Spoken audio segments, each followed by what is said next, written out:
नमस्कार मंडळी, स्नेहरंग यूट्यूब चॅनलमध्ये मी स्नेहा पराडकर तुमचं खूप खूप स्वागत करत आहे। तयारी कसली चालली असेल तुम्हाला कळलंच असेल की 2 दिवसावर संकष्टी आली आहे आणि मी एक वेगळ्या प्रकारचे मोदक दाखवणार आहे। आपण रवा घेतला आहे, गव्हाचं पीठ घेतलं आहे समप्रमाणात, तेवढंच आपण नारळ घेतला आहे, खोबरं, डेसिकेटेड कोकोनट वापरलं तरी चालेल।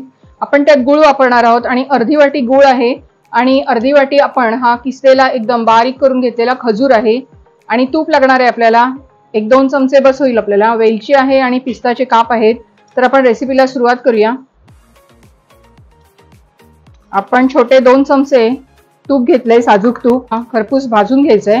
हा एकदम बारीक रवा आहे, आपण जो प्रसादाच्या शिऱ्यासाठी वापरतो। रवा आणि आपण गव्हाचं पीठ एकत्रच भाजणार आहोत, दोघांना तेवढाच वेळ लागेल। आपण त्यात हा ओला खोबरं आता घालणार आहोत, 1 वाटीच घेतले। त्यातच हे ड्रायफ्रुट्स आहे, काजू आणि बदाम। नारळाचा चव परतून काढल्यानंतर 1-2 मिनिटांनंतर आपण हा गूळ याच्यात ऍड करणार आहोत। अर्धी वाटीच गूळ घेतलाय, कारण मी अर्धी वाटी आपण खजूर घेतलेला आहे आणि खजूर सहज मेल्ट होतो त्याच्यात, गुळामुळे त्याला छान बाइंडिंग पण येईल। सर्व मिश्रण असं एकत्रित झालं की आपण आता शेवटी याच्यामध्ये एक छोटी गुळाचं जे आपण वाटी घेतली होती त्याच वाटीने आपण अर्धा वाटी फक्त पाणी घालायचं, याच्यात दूध घालायचं नाही, आपण गूळ वापरलाय। अगदी 5च मिनिटं आपण वाफ आणलेली आहे। आता सगळ्यात शेवटी वेलची आणि जायफळची पावडर घालणार आहोत।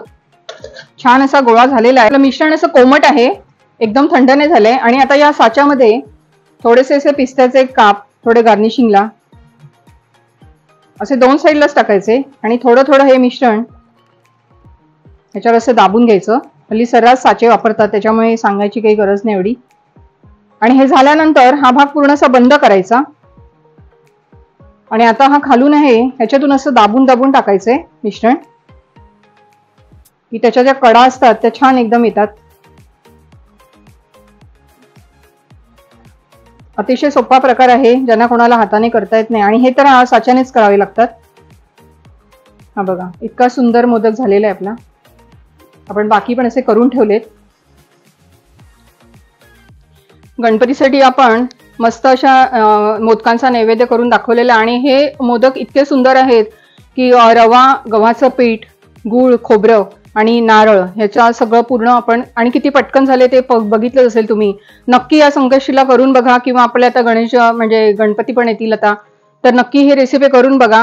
आणि हे मोदक आहेत ते टिकणारे आहेत, खराब नाही होणार आहेत, तर त्याच्यामुळे नक्की करून बघा। आणि रेसिपी आवडली तर लाईक करा, शेअर करा आणि सबस्क्राईब करा। धन्यवाद।